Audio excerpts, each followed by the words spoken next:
Before we get into today's episode, let me ask you something. Do you know what your current level of English really is? Understanding your level is crucial to tracking your progress and ensuring your hard work is paying off. That's why I've created a quick and easy English level test that you can take right now for free. Find out your level instantly. Just head to thebritishenglishpodcast.com/testme or check the link in the show notes. Hello. Welcome back to the British English Podcast. Now, would you believe it? We've been going for over 4 years now and have released over 200 episodes, which is pretty wild for me. And with such a big back catalogue, I thought it would be a great time to bring your attention to some of my favourite episodes. So today, we're revisiting one that I really loved creating. So whether you're hearing this for the first time or rediscovering it, I hope you enjoy this rerun of the episode called British Wedding Culture with Lucy from English with Lucy. All right, let's jump in.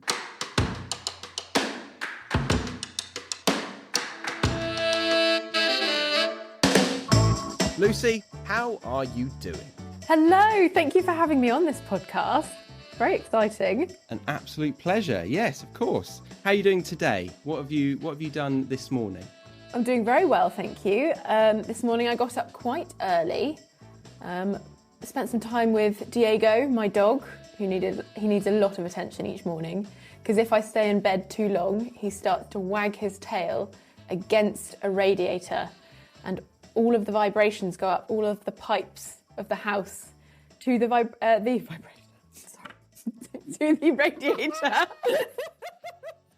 Let me just stop that. Vibrator, and you turned it on. And that is the start of a good morning. And all of these vibrations go up the piping of the house until they reach the radiator that's behind the bed. And so we can hear the wags. So that's like our own personal alarm clock. Oh, wow. It's like a Mr. Bean scene. So he's actually downstairs. Yeah. He doesn't come upstairs. Oh. I don't know if he knows what he's doing. I'd like to think that he does. But he is a golden retriever breed of dog, so potentially not. Oh, are they meant to be stupid? I thought they were meant to be quite intelligent.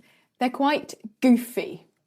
I'd say that's a good word to describe them. Goofy. Very intelligent with some things and very unintelligent with others. Much like myself. Right. So goofy being silly, kind of. Yeah, very silly. He chases his tail. He'll chase his tail getting in smaller and smaller circles until finally he collapses on the floor like a donut. But then he can do the most... Yeah, just like me. But he can do the most amazing tricks. He'll stand up on his hind legs. You can go bang and he'll fall down on the floor as if he's died. He's very intelligent. Oh, wow. Okay, he can play dead. That's good. Yeah. Very good. Very useful. Yeah, play dead. Yeah. Okay, so we are here today in this episode to tuck into a bit of culture for you guys. And we're going to do some British wedding culture, to be specific. Ooh. Because I felt like it was slightly relevant to Lucy. Do you think it is? Yes. Have you ever wondered if you're making real progress in your English learning journey? Knowing your level is the key to recognizing your improvements. I have a fantastic tool for you, a free English level test that gives you an instant result. Take a few minutes now to discover your level and continue your learning journey with confidence. Visit thebritishenglishpodcast.com/testme or click the link in the show notes to find out your level of English today.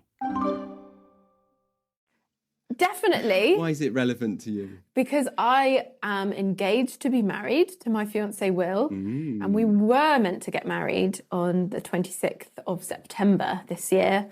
But now, due to coronavirus, we have postponed it till May, and then we'll work out what we're doing, if that's going to go ahead or not. Weddings are well and truly on your mind. Yes, definitely. Much more than I'd want them to be, actually. It's been quite stressful. I'd always said, I don't get what people are talking about, why they always say that weddings are so stressful. I found it so easy to plan this wedding. And then I think it was karma punishing me for being so arrogant about planning a wedding so easily. And they said, we're going to make this complicated for you. And so now, it's become quite a stressful thing. So we're going to do some British wedding questions. I'm going to ask you your opinion when we feel like it, but also I want to get the insight of a British person generally about British people and British weddings, because every time I speak to a student from a different culture, different country, they've got completely different traditions about this day. It's quite it's one full of different traditions. So the first question for you is, what is your attitude toward a religious marriage in a church versus a civil service? Interesting. So I should say, I've got a terrible habit of calling it my wedding instead of our wedding, which I know is awful. But I'm going to have to fight that throughout this podcast. We have chosen to have a religious service, even though we are not strictly religious. It's part of our culture, and it's what our families believe in. And so we're having our wedding in a church in the village I grew up in. And it's next to the school, my first ever school. It's opposite my parents' house. So it's a massively important part of my world. I went to every Christmas celebration there and lots of church meetings. We were never a really religious family, but we did participate because the church was like the pillar of village life. So I have chosen to have a religious ceremony, but I can completely understand why someone would want a civil ceremony. I do feel that sometimes church ceremonies feel a lot more glamorous, feel a lot more like a celebration. Sometimes the civil ceremonies don't feel the same. But actually, I think it depends what you want to spend on the ceremony as well. There are so many lovely places. You could do it out in a nice location outdoors. That's what they do in Australia, actually. Yeah. I went to one and they got married by a river in like a really mountainous scene, and it was lovely. Yeah, and that was free. Oh, that sounds beautiful. The only issue here is the weather. We just cannot depend on the weather in the summer. So I see in America, in the US, and in Spain and Australia, anywhere with dependable weather you can depend on, you can have an outdoor ceremony. But here we always have to have a really solid plan B if we're doing anything outside. Very true. Very true. Yeah. Okay. So I would guess that the average Brit who's getting married these days in 2018, maybe 2019, they would have, I don't know, would you say most people who choose a religious wedding are probably not practicing the religion as much anymore, and they're more doing it because of the traditions, like yourself, because of your family putting pressure on you. But really, you yourself, or we generally in our generation, don't necessarily feel that religious. Obviously, there are religious people who do it for that reason. But would you say that's the majority? Definitely for, I think, Christianity, which is what my family have always followed. I do think amongst young people, fewer and fewer people are practicing. But we still like to do all the traditions like Christmas and Easter and church weddings as well. So it's an interesting concept. But then other religions are really growing amongst young people as well. So I think it depends. But yes, I would say that now a lot more people have church weddings that don't actually practice the religion. All right. So I think that's a good answer to that one. So the next one, do you think Brits feel it is important to get married before moving in with their partner? No, I don't think that we consider this to be important anymore. It's very interesting, isn't it, how different countries with, in some ways, such similar cultures can feel so differently about these ideas. Here, it's mostly highly recommended by your parents to test out living together before you make that commitment, because I do think now that marriage is also seen as a big financial commitment as well, because you are essentially it's a partnership in everything, isn't and you it? are pooling your assets unless you have a prenuptial agreement. Good vocab there. We're going to get to okay. Yeah. So it's an interesting one, but I would say that most now in the UK, if we hear that somebody is getting married without having lived together beforehand, I think we would kind of think, oh, are you sure? You know, what if she's not quite what you expected? Yeah, it's true. Yeah. And what about having children? With the same I think this question. is something that has changed a lot recently, or over the years. Now, I don't think anyone blinks an eye at someone having children before marriage. But I do think in a lot of people's plans, their own life plans, you have a certain order in which you'd like to do things. So for me, definitely, I've spoken about this with Will, for us, we definitely want to have children after marriage, engaged, married, children. But it just doesn't work like that sometimes. Yeah, especially with the pandemic. It's changing everything at the moment. I think we've got 5 lockdown babies coming in our group of friends. Oh, wow. All due in January. Gosh, okay, that's going to be an expensive month for you. Yeah, it will be. Forever from now on. I know. Just what you need after Christmas. Yeah. Okay, so next one. What age do you think men and women like to get married in the UK? Oh, that's a big question, because it does depend, doesn't it? But I'll give some generalizations. I think it depends what you do after school. So if you play footy, no, if you go to university after school, that is after finishing your school education, that's an extra 3 to 4 years of education on top of that. So maybe your settled life won't begin until you're 22 or 23. Yeah, that's true. And then, you know, you want to get to know someone for that time. You need time to meet someone as well. So it just adds on a lot of years. Yeah. Whereas if you go straight into work after finishing school, then maybe you can settle down a little more quickly. That's at least what I've found with my school friends. Those who didn't go to university seem to have matured a lot faster than those who have gone to university. Right. So they seem to have done everything more quickly. Yes. In the same order, but just sped it up. Yeah. Yeah. 3-step plan. Move in, get married, get pregnant. Yeah. But I'm 26, and that's still considered young for marriage in the UK. I think you're as an older fart as me. How offensive is that? I think that's probably because we started YouTube around the same time.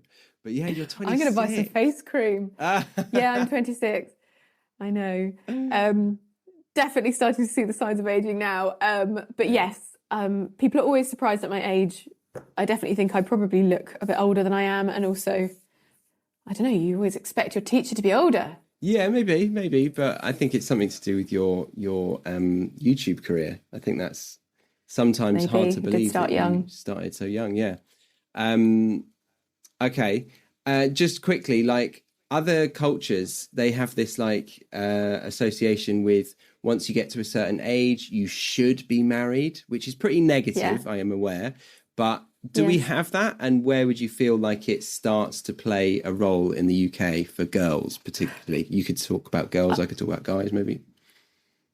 I definitely have heard of this in other cultures being something that's really, really intense. It definitely exists in the UK. I think it's a lot of personal pressure as well that people put themselves under, because we're constantly comparing ourselves to others. We're in the age of social media. We can see everyone's wedding photos, everyone's baby pics. And definitely settling down and finding someone. I mean, the window of your life where you are probably going to meet someone and then get married, that's a very small window, isn't it? You know, from the age of maybe 18 to, I don't know, 30. That's 12 years. And maybe if you go to uni, it's even shorter than that. I don't know. So yeah, women definitely feel the pressure. I know that if I weren't engaged right now, I would probably be starting to think, oh, I really I really want to find someone I want to spend my life with, because I'm terrible at being alone as well. I lived alone for a year and I just absolutely hated it. Okay. I went insane. Right. I'm not to be trusted alone. And We won't go there. Okay. I ended up having like an Aperol spritz at lunch some days just because there's nothing else to do. Okay. Well, as long as it's an alcoholic addiction, that's okay. No, we nipped that in the bud. That was fine. Okay. It never turned into a problem, but I did just think, I could do anything and no one's watching.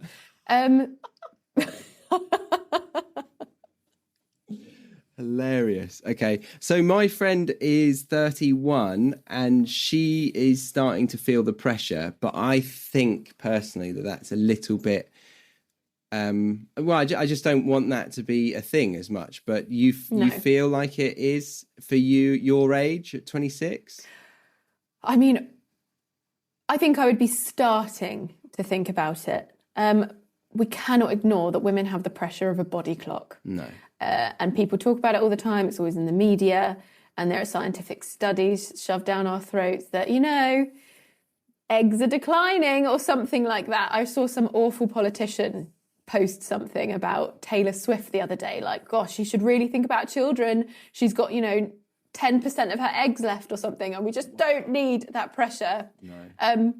But also if children are in your vision of an ideal life, you have got to think about finding someone. But then there are lots of options as well. If you haven't found someone, I know someone in my village that I used to live in that didn't have a partner, but that didn't stop her from having a child. Okay. Yeah, totally. And I know someone who is seriously considering freezing their eggs. That's a big thing now. Yeah? Yeah, that's another really big topic. A lot of women are doing it. I think it's an expensive and uncomfortable process. But if it gives you that peace of mind and, there's a couple of extra years to develop to advance in your career without feeling a pressure and to look for someone without settling as well. Yeah. It's awful that people are feeling this pressure. I feel very lucky to have found Will and to be so happy with him. Yeah. Because I would definitely be feeling the pressure if I hadn't. Yeah. Okay. Well, talking about Will, the next one, this is apparently a tradition in the UK, but maybe it's outdated. I'd like to hear from you. Apparently the groom, who is the male part of the wedding, if you remember that there are two people in the wedding, the groom... What, my wedding? Yeah, your wedding. The groom apparently treats the bride to a complete surprise destination and organises everything when it comes to the honeymoon. That is not something we did or are doing. I mean, we're a very modern couple. I don't think Will would be cross with me for saying that I definitely run the finances in our relationship. I've always been somebody that's really into tracking spending. I also run a business where he is employed. So I definitely have been hot on that. And the honeymoon budget and what we could and couldn't do was definitely coming from me. Yeah. But we decided together. I think for Will, it would have been strange because I run the finances in the relationship. Yeah. I think he would feel really weird coming in and then it would have felt really strange giving him a budget as well. That feels really nasty. I don't know. We plan everything together. Yeah, I see. Yeah. I think it would also take a lot of joy away from the experience for Stacey, my partner, if I organised everything. She loves to choose where to go. Oh yeah. And if I got it wrong, that would be stressful. We've loved planning our honeymoon, and there's so much involved in just looking forward to it and talking about it together. Yeah. I think a surprise would have taken a lot of pleasure out of that. Yeah, totally. Yeah. Excellent. Okay, so a modern couple probably doesn't do this tradition. What about the fact that guests can be invited to different parts of the wedding? Oh, yeah. I know that in other English-speaking cultures we can do that as well. But do you want to tell me what that means? Yeah. What goes on in a wedding and whether you invite them to one part or not? So I'll use our would have been wedding as an example, because obviously we're in different times at the moment with coronavirus. Yes. And you probably wouldn't want to be inviting lots of different guests to join in and stuff. You probably now have a small group of people that are going to be attending all parts of a wedding. But for the wedding that we had originally planned, we had invited around 200 day guests and then an additional 300 evening guests. A big one, I know. No, not an additional 300, an additional 100. Bloody hell, the whole of Cambridge coming to your wedding. No, an additional 100. So it would have been 300 total. Still, that is a big wedding. I would say the average guest list is about 100, maybe 150. And then... So we're farmers. Yeah. Farming families are massive. Yeah. You've got to invite all the neighbouring farmers as well. That's all a big thing here. The cousins. And also our friendship group, we're part of the Young Farmers Club. That's how Will and I met. I know. And... I just couldn't not invite all of them. No. I've grown up with them. Yeah. Yeah. Snogged every single one of them at the barn. Some of them. Oh, that actually brings me on to literally the next one. Inviting exes that you are on good terms with to the wedding. I definitely wouldn't invite my ex to our wedding. I think it'd be awkward for Will and awkward for him. Even though I am on, speaking terms with him, catch up with him every now and again just to see if he's doing okay. Yeah. But I do see a couple of weddings where exes, especially in our Young Farmers group, a lot of people it's a very tight-knit group. That's a good way of saying it. And because we've grown up together, going to parties together since we were 14, I mean, there are going to be people that you've crossed paths with. I didn't actually go out with many of them. That's a lovely indirect phrase, though. Cross paths with. Yeah, I know. I don't know what happened. I just crossed paths with him. Yeah, it would be very difficult to create a guest list of people that you'd never ever kissed at the age of 14 in a barn. Yeah, but I do see it happening a fair bit. I think it's lovely when people can have good relationships with their ex-partners as well, because it's such an important part of their life. So maybe you've got children from a previous relationship. I think it's very important for the children that they can see their parents being adults about things if possible.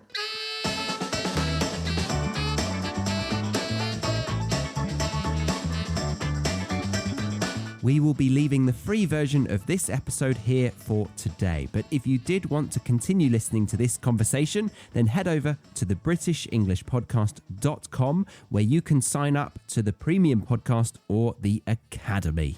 The Premium Podcast gives you the ad-free version with transcripts, a full glossary and flashcards, whereas the Academy gives you all of that plus a whole lot more, including vocab video lessons, writing assignments, and weekly Zoom classes to really get your speaking practice in. But if you were just here for the free version of this episode, then I thank you very much. Congratulations for getting to the end of this part, and I hope to see you back here next week for another episode. I've been your host, Charlie, on the British English Podcast.